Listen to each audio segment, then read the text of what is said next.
Hey everybody. I've been gone for a little bit. If you ever noticed, I've been off the air for about 2 weeks, and I thought it's important that I tell you guys what happened and why. I'm going to be brief, not going to be long, just so I don't have to do this every single time. We can have this, and you can see what happened and why I went away. Uh, about 2 weeks ago, I got a phone call from my oldest sister who said that her husband had developed COVID-19 and that she was taken to the hospital. And that at that point she wasn't uh, sure about herself, but she knew uh, that he was sick, and he was sick, and he was admitted to the hospital. Uh, the problem is that shortly after dropping him off, she tested positive for COVID-19. And in the process of that happening, we had been talking on the phone back and forth, and they told her to go home and take a break. And yes, my sister, Maxim, my oldest sister, she was 59, uh, told her to go home and use an oxygen monitor to keep an eye on her oxygen levels to make sure that she didn't fall to a certain level. And if she fell below 90, then she had to come back to the hospital.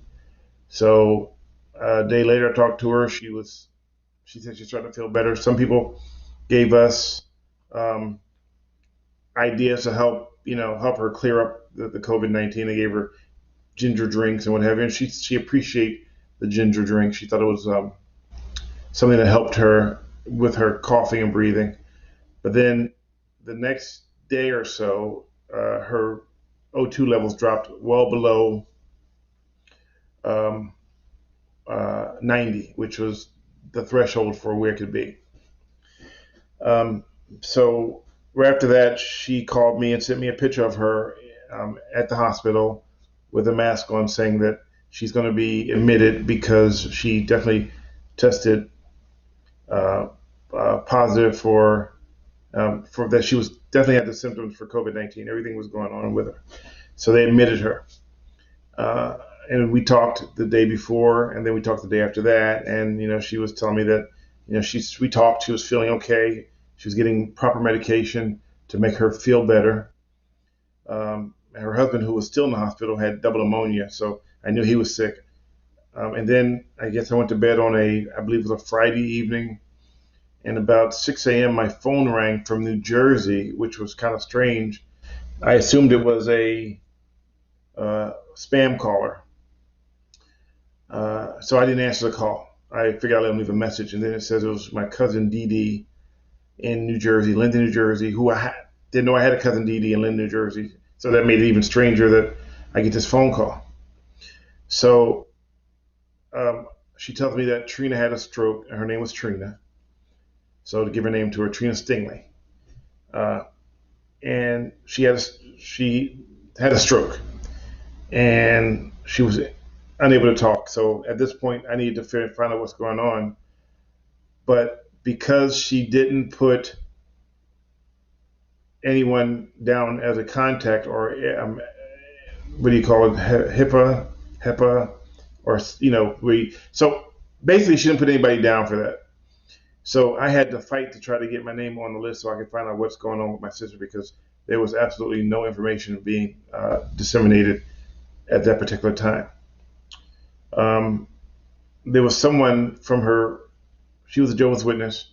So there was someone from her Kingdom Hall on the list who wouldn't return my calls, wouldn't talk to me, wouldn't tell me anything, even though I gave my cousin to tell her to call me, but she refused to call me. She never did.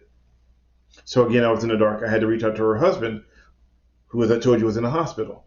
So he had to put me on the list as a member, but then I called back the next day, and this other person reportedly had me removed from the list, which was kind of strange. So I had to get my name put back on the list again.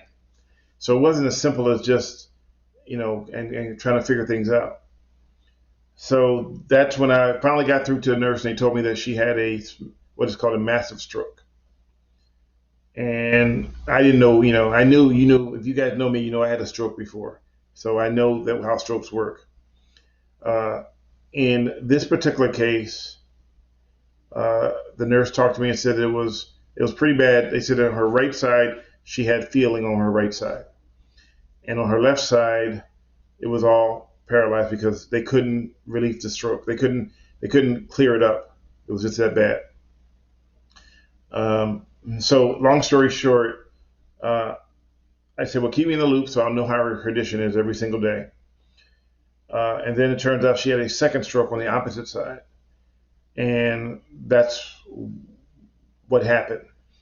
So at that point, I was told that she had something called an unrecoverable stroke, which was strokes, plural, and that she had a living will that said that if she could not maintain a normal life, that she did not have a DNR. And if you don't know what that means, it means do not resuscitate. So she was put on the ventilator, uh, which was keeping her breathing, or some people call it a ventilator. We call it life support. That was what keeping her alive, according to the doctors. And then there became a little bit of a battle over who has the right to take her off of life support. But that's a whole different thing in a nutshell. I'm not going to get into that one because that'll just have me in tears. Anyway, I had to go and I literally had to drive to Texas, which was 1,079 miles. Uh, as you know, Diane Faith went with me, and we were the only two from the family to arrive in Dallas, and we were the only two there the entire time. So there was no one else from her family there except for me. And I blame a lot of it on COVID and a lot of things on people who don't get along, and they don't let those not get along things uh, go when something happens. So it's a bunch of that stuff going on. So long story short, I had to go into the room, and on the day I got there, we got there on a Thursday. Uh, at what time? We got there on a Wednesday. We left on a Tuesday. We got there on a Wednesday. We drove basically for 16 hours with only 4 hours of rest. I got a chance to see her. She was completely she was non-responsive. I didn't recognize her other than the fact that she was in there with tubes in her mouth. Pretty hard to see. I was in there by myself. I had to get dressed up like I was in a spaceship to go into the room. And I was in there by myself with her, and I talked to her. And they told me that she could hear me because the last census ago are your hearing, but she doesn't have sense of time or place. So she doesn't know if I was there for 1 minute or 2 minutes or 3 minutes. So as me being a prankster I am, I said, hey, I got to go, but I'll be right back. I'll be back in a couple of days. But in actuality, I never left. I just came back a few seconds later and said, okay, I'm back, because she didn't know if she was 1 day, 2 days, or a minute. She had no idea about what would happen with COVID-19. I mean, about her being out. And so then I had the horrible task of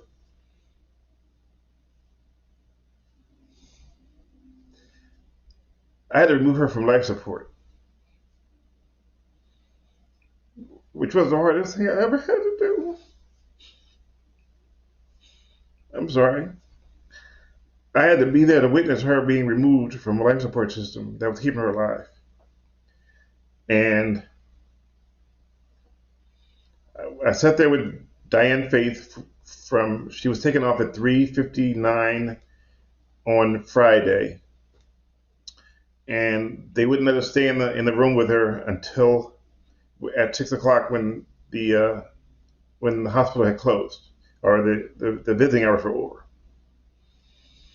And so I was hoping that I could see her one more time in the next morning, but it didn't make it that far.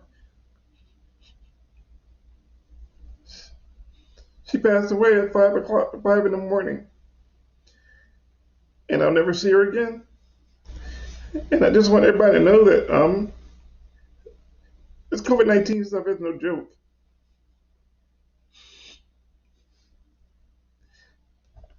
And to watch my sister gasp for air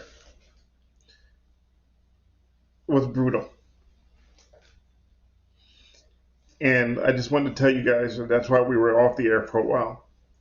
I hope to be back on Sunday, and we're working on bringing the podcast back. If you're not close to your family, uh, you never know what's going to happen from day to day.